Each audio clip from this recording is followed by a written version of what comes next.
Hello, hello, hello. Welcome to another episode of Read With Me. I'm yours truly, Isabel Badell, and I'm here to read with you another chapter of this amazing, amazing book, The 21 Irrefutable Laws of Leadership by John C. Maxwell. It's going to be one of those chapters that I promise you will set the day to a level where you're like, I'm going to excel even better today. I'm going to get my day started even stronger, because this particular law that we're going to be covering in this video, it's the law of process. Chapter number 3. Leadership develops daily, not in a day. Okay. And just earlier before this, I created a post that was all about microwave society and how today we require things to be done by yesterday. We expect things done by yesterday. And I feel like the new generation that's coming into the world, they understand that there's so many resources, so many tools available, and there's a faster way of doing things. Therefore, their patience level and their tolerance level is extremely lower than what our grandparents, our parents, even ourselves are open to entertaining. Hope that makes sense. Because in the law of influence, which was the previous chapter, I want to reread this for you. When it comes to identifying a real leader, that task can be much easier.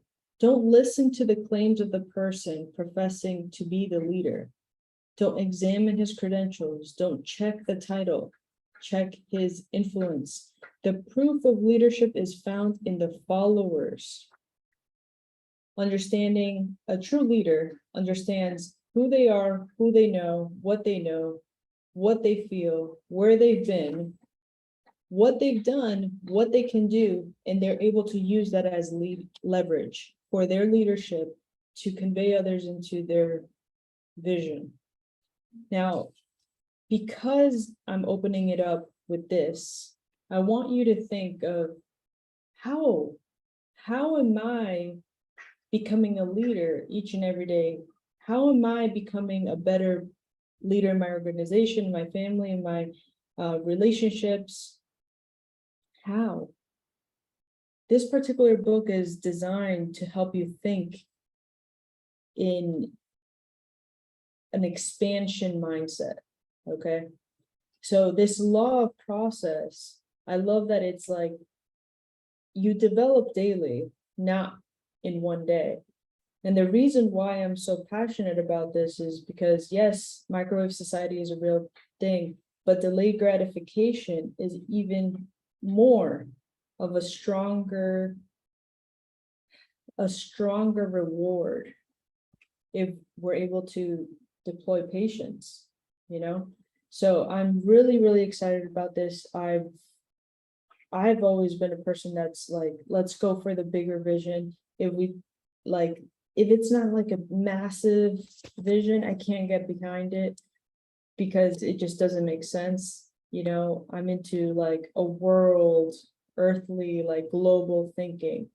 So when I think of like all the stuff that I want to accomplish, all of the goals, all of the milestones, all of the, impact that I want to convey onto others, I know that I need to develop myself, and I know that I'm not going to be the only one doing it. I can't do it by myself. So like my level, my sphere of influence has to increase as I develop myself, as I grow.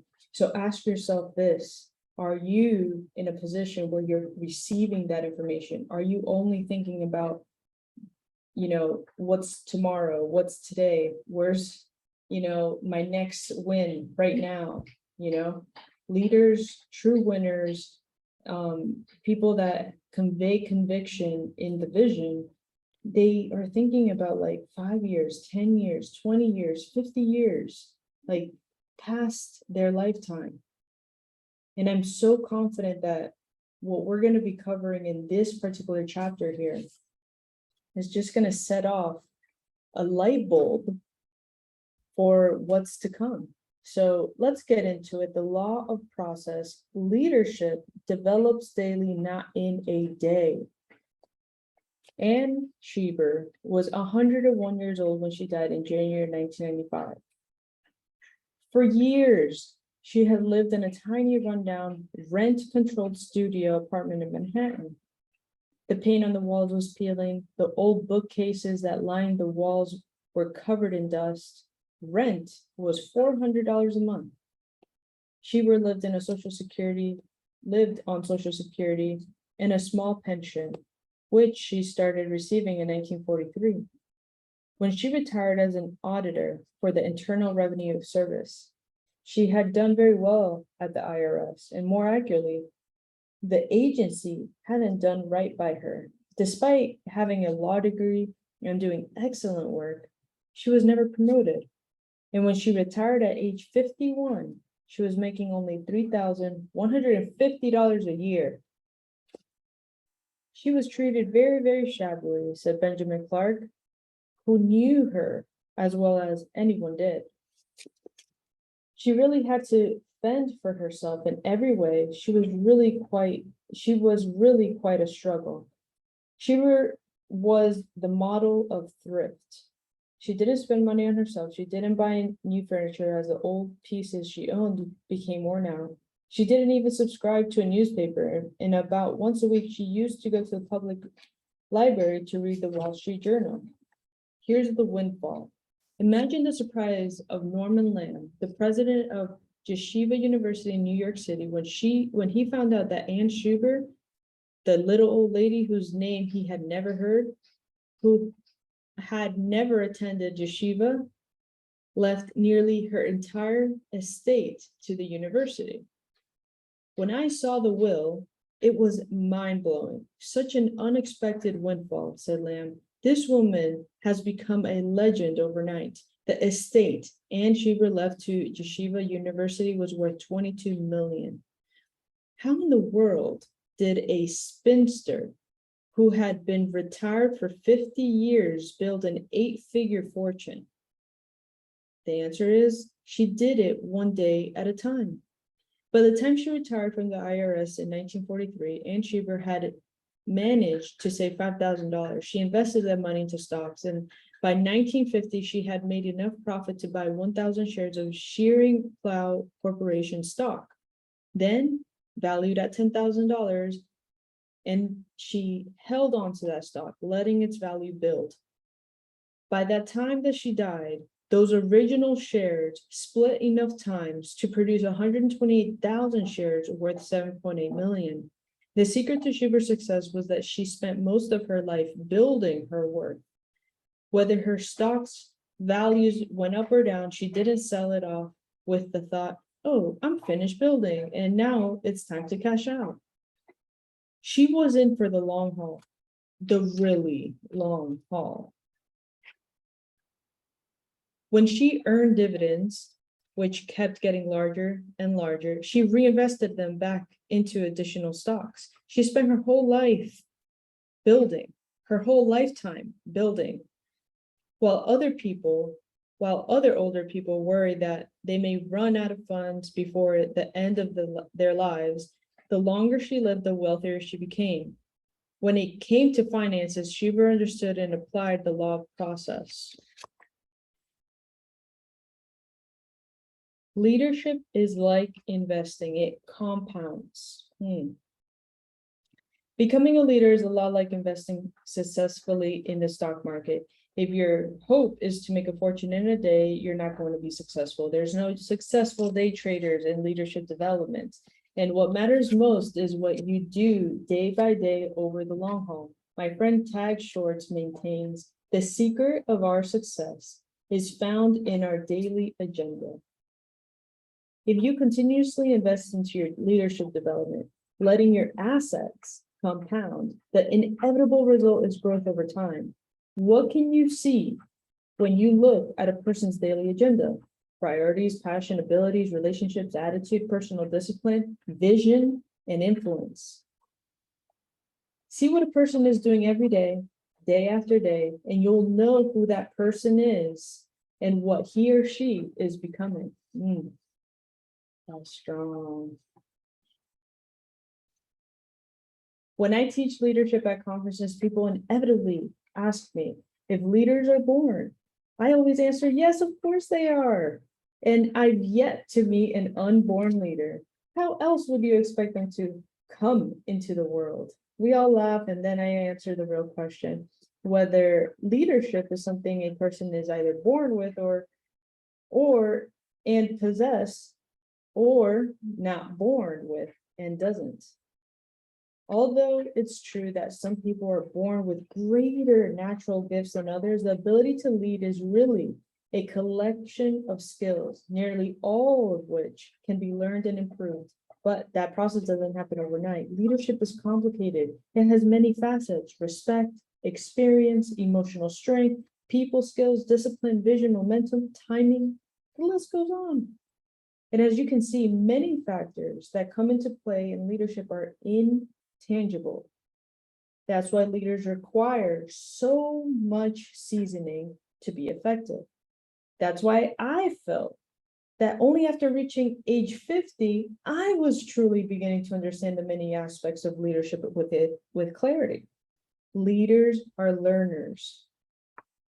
In a study of 90 top leaders from a variety of different fields, leadership experts Warren Bennis and Bert Baines made a discovery about relationship between growth and leadership. It is the capacity to develop and improve their skills that distinguishes leaders from followers. Let me repeat that one more time. It is the capacity to develop and improve their skills that distinguishes leaders from followers. And successful leaders are learners. And the learning process is ongoing. A result of self-discipline and perseverance, the goal each day must be to get a little better, to build on the previous day's progress. The problem is that most people overestimate the importance of events and underestimate the power of process. That's strong. We want quick fixes. We want quick fixes.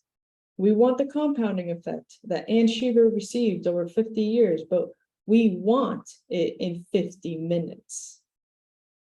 Don't get me wrong, I appreciate events. They can be effective catalysts, but if you want lasting improvement, if you want power, then rely on a process and consider it the difference between the two. And there's two columns. One is the event column, and then there's a process column. In the event column, you have encourages decisions, motivates people, is a calendar issue, challenges people, is easy. That's the event. But when you have a process, you encourage development, you mature people. It's a cultural issue, changes people. And it's also quite difficult. And if I need to be inspired to take steps forward, then I'll attend an event. If I want to improve, then I'll engage in a process and stick with it. The phases of leadership growth. What does the leadership growth process look like?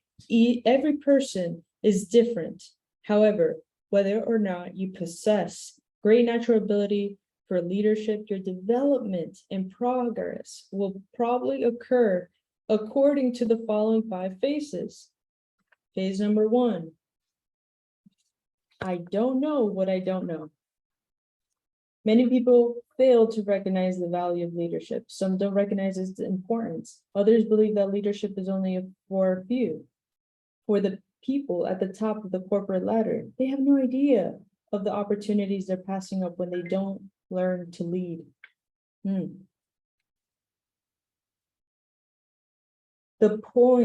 This point was driven home for me when a college president shared with me that only a handful of students signed up for a leadership course offered by the school. Why? Only a few thought of themselves as leaders. If they had understood that leadership is influence, and that in the course of each day, most individuals usually try to influence at least 4 or other people, their desire might have sparked to learn more about the subject. It's unfortunate because as long as a person doesn't know what he doesn't know, he isn't going to grow. Mm. As long as a person doesn't know what he doesn't know, he isn't going to grow. What a line. Phase number 2, I know that I need to know. At some point in my life, many people find themselves placed in a leadership position only to look around and discover that no one is actually following them. When that happens, we realize that we need to learn how to lead. And of course, that's when it's possible for the process to start. Benjamin Disraeli, former British Prime Minister, wisely commented, to be conscious that you are ignorant of the facts is a great step to knowledge. To be conscious that you are ignorant of the facts is a great step to knowledge. That's what happened to me when I took my first leadership position in 1969. I had captioned sports teams all of my life and had been the student government president in college. So I already thought I was a leader. But when I tried to lead people in the real world, I found out the awful truth. Being put in charge is not the same as being a leader. That's a good one. I know what I don't know. This is phase number 3. I struggled for a while in that first leadership position, and to be honest, I relied on my extremely high energy and whatever charisma that I possessed. But there came a moment when I realized that leadership was going to be the key to my professional career. If I didn't get better at leadership, my career would eventually bog down, and I would never reach the goals I had set for myself. Unfortunately, at the time, I had breakfast with Kurt Campmeer of Success Motivation, Inc. At that breakfast, he asked a question that would change my life. He said, "What is your plan for personal growth?" What is your plan for personal growth? I fumbled for an answer and then finally admitted that I didn't have one. And that night, my wife, Margaret, and I decided to make financial sacrifices that I could get on the program Kurt offered. That was an intentional step towards growth. And from that day on, I have made it a practice to read books, listen to tapes, and go to conferences on leadership. Around that time I met Kurt, I also had another idea. I wrote to the top 10 leaders in my field and offered them $100 for a half an hour of their time so that I could ask them questions. And that was quite a sum of money back then, okay? $100 back in 1969. For the next several years, Margaret and I planned every vacation around where those people lived. If a great leader in Cleveland said yes to my request, then that year was vacation in Cleveland so that I could meet him. And I can't explain how valuable those experiences were for me. Those leaders shared insights with me that I could have learned no other way. That was awesome. It's kind of like what we're doing now with like podcasts and interviews, It's like you want to have someone on the podcast or on the interview so you can ask them questions, and in exchange, you're leveraging your influence and their influence too. That's awesome. Phase number 4, I know and grow, and it starts to show. I love these, so fun. When you recognize your lack of skill and begin the daily discipline of personal growth, exciting things start to happen. Several years ago, I was teaching leadership to a group of people in Denver, and in the crowd, I noticed a really sharp 19-year-old named Brian. For a couple of days, I watched as he eagerly took notes. I observed him interacting with others, and I talked to him a few times during breaks. And when I got to the part of the seminar where I teach the loud process, I asked Brian to stand up so that I could talk to him. And I wanted everyone else in the audience to listen in. "Brian, I've been watching you here," I said, "and I'm very impressed with how hungry you are to learn and glean and grow. I want to tell you a secret that will change your life." And everyone in the whole auditorium seemed to lean forward. "Listen, I believe that in about 20 years, you can be a great leader. I want to encourage you to make yourself a lifelong learner of leadership. Read books, listen to tapes regularly, and keep attending seminars. And whenever you come across a golden nugget of truth or a significant quote, file it away for the future. It's not going to be easy, I said, but in 5 years, you'll see progress as your influence becomes greater. In 10 years, you'll develop a competence that makes your leadership highly effective. And in 20 years, when you're only 39 years old, if you continue to learn and grow, others will likely to start asking you to teach them about leadership, and some will be amazed. They'll look at you, they'll look at each other and say, how did he suddenly become so wise? Brian, I concluded, you can be a great leader, but it won't happen in a day. Start paying the price now. What's true for Brian is also true for you. Start developing your leadership today, and someday you will experience the effects of the law of process. You can be a great leader, but it won't happen in a day. Start paying the price now. Strong. Phase number 5. I simply go because I want. I simply go because of what I know. Phase number 5. When you're in phase 4, you can be pretty effective as a leader, but you have to think about every move that you make. However, when you reach phase 5, your ability to lead becomes almost automatic. You develop great instincts, and that's when the payoff is incredible. But the only way to get there is to obey the law of process and pay the price. To lead tomorrow, learn today.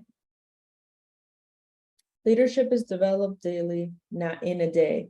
That is the reality dictated by the law of process. Benjamin Disraeli asserted, the secret of success in life is for a man to be ready for his time when it comes.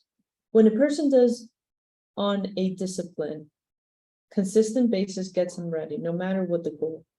You can see the effect of the law of process in any walk of life. NBA Hall of Fame Larry Bird became an outstanding free throw shooter by practicing 500 shots each morning before he went to school. Demosthenes of an ancient Greece became the greatest orator by reciting verses with pebbles in his mouth and speaking over the roar of the ocean's waves.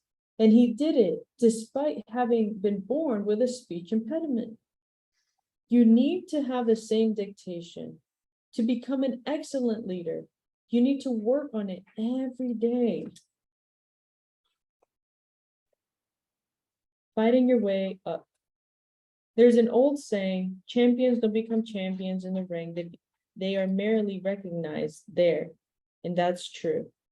If you want to see where someone develops into a champion, look at his daily routine or her daily routine. Former heavyweight champ Joe Frazier stated, you can map out a fight plan or a life plan, but when the action starts, you're down to your reflexes. That's where your road work shows. If you cheated in the dark of the morning, you're getting found out now under the bright lights. Ooh. Boxing is a good analogy for leadership development because it's all about daily preparation. Even if a person with natural talent has to prepare and train to become successful. One of the country's greatest leaders was a fan of boxing, President Theodore Roosevelt. In fact, one of his most famous quotes uses boxing analogy. It is not the critic who counts, not the man who points out how strong the man stumbled, or where the doer of deeds could have done them better. The credit belongs to the man who is actually in the arena, whose face is marred by dust and sweat and blood, who strives valiantly, who errs and comes short and again, who knows the great enthusiasms, the great devotions, and spends himself in a worthy cause, who at best knows in the end of the triumph of high achievement, and who at the worst If he fails, at least fails with daring greatly, so that his place shall never be with those cold and timid souls who know neither victory nor defeat. Roosevelt, a boxer himself, was the ultimate man of action. Not only was he an effective leader, but he was one of the most flamboyant of all US presidents. British historian Hugh Brogan described him as the ablest man to sit in the White House since Lincoln, the most vigorous since Jackson, and the most bookish since John Quincy Adams. That's a good one. A man of action.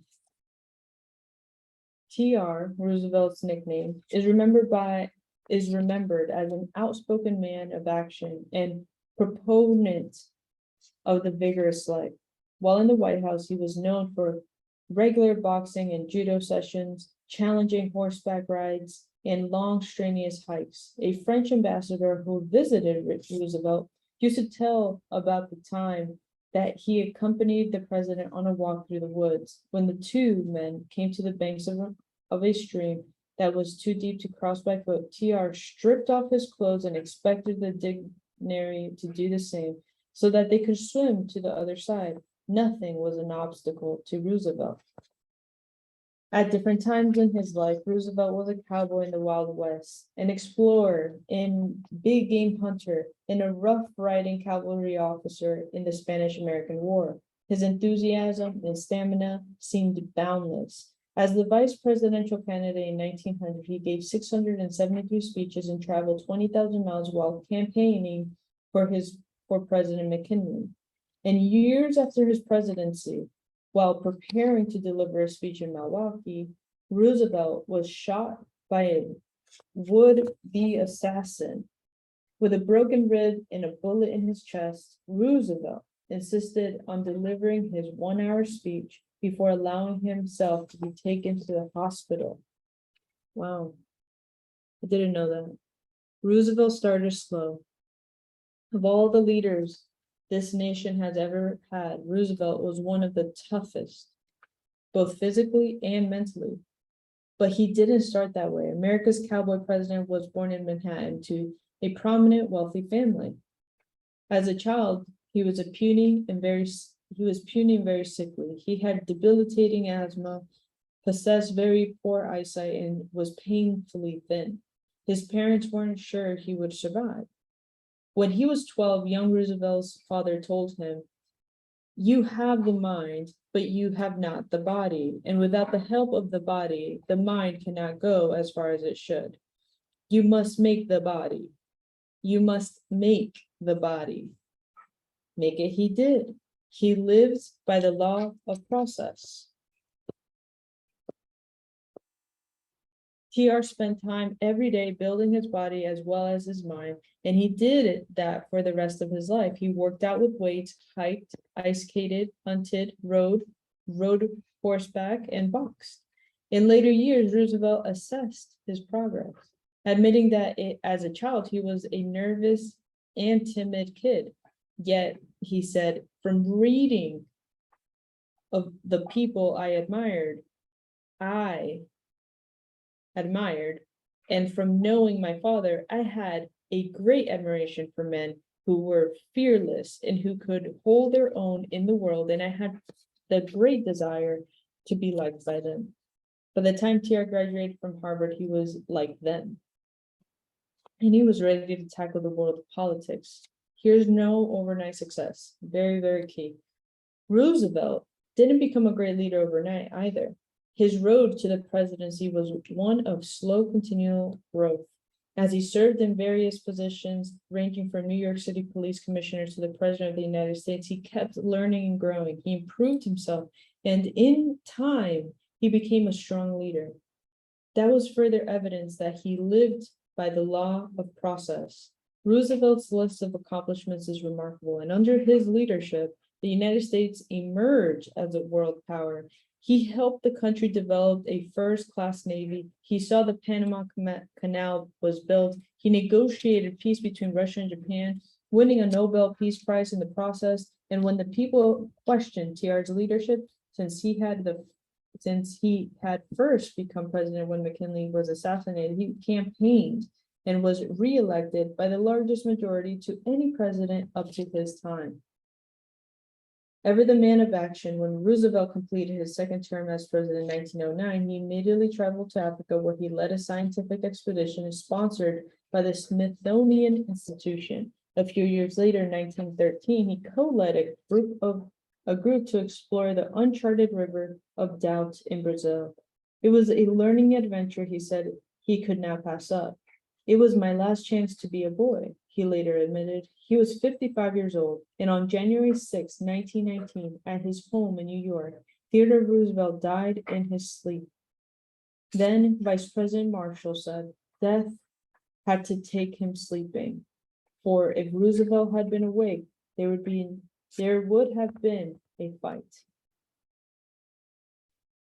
When they removed him from his bed, they found a book under his pillow. Up to the very last, TR was still striving to learn and improve himself. He was still practicing the law of process. If you want to be a leader, the good news is that you can do it. Everyone has the potential, but it isn't accomplished overnight. It requires perseverance, and you absolutely cannot ignore the law of process. Leadership doesn't develop in a day. It takes a lifetime. Damn, I didn't know anything about Theodore Roosevelt until now. I love that guy, at least from what I've read from this book. I love that. Here goes how to apply the law of process into your life today. Number 1, 2, and 3, okay? 1, what is your personal plan for growth? If you are like I was when Kurt Campier asked me this question, you have a vague intention to grow, not a specific plan. So write out a plan. I recommend that you read 1 book a month, listen to at least 1 CD, tape, or streaming message a week, and attend 1 conference a year. Select the materials in advance, set aside time for growth on your calendar, and start immediately. If developing a plan from scratch seems difficult, you may want to read my book, Today Matters. It contains a personal growth plan I have used for years. Number 2, one thing that separates great leaders from good leaders is the way they invest in those who follow them. Just as you need a growth plan to improve, so do those who work for you. You can take groups of employees through books, bring in trainers, mentors, people one-on-one, anything that works. Make providing opportunities for growth your responsibility. And number 3, if you are the leader of a business, an organization, or a department, you can create a culture of growth. When people in your sphere of influence know that personal growth and leadership development are valued, resourced, and rewarded, then growth will explode. And the environment you created will begin attracting high achievers and people with great potential. Wow. Beautiful, beautiful, beautiful chapter.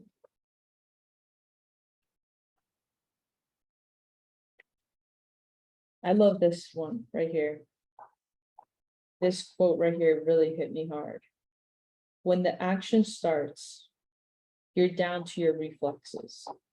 That's when your road work shows. If you cheated on them in the dark of the morning, you're getting found out now under the bright lights. That's strong. That is so friggin' strong. I'm so grateful for this chapter. I hope you got a lot of value from this particular chapter, Law of Process, which is chapter number 3 in the 21 Laws of Leadership, the 21 Irrefutable Laws of Leadership by John C. Maxwell. Stay tuned. Tomorrow we will be going over law number 4, which is, let me get this for you, the law of navigation. And if you do know about Theodore Roosevelt and you know about him, put it in the comments. I think this particular chapter for Theodore TR, is very much well deserved. What a guy. And I feel like this nation definitely needs a leader right now, for sure, whether it's a man or a woman, to step up and lead through conviction, through action, to positive reinforcement, and through process, right? So I'm grateful for you. I'm grateful for this time with you. Hope you got some value out of it. Make sure to share this with a friend. Make sure to like, subscribe, and make sure to help this channel grow, because our mission here, and our goal here, is to impact the lives of 4 billion souls through personal and financial freedom. And if that is in alignment with you, then you're in the right place. I'll talk to you soon. Have a blessed day. I'm yours truly, Isabel Bedell, one of the co-founders here at Billionaireette, and the best is yet to come.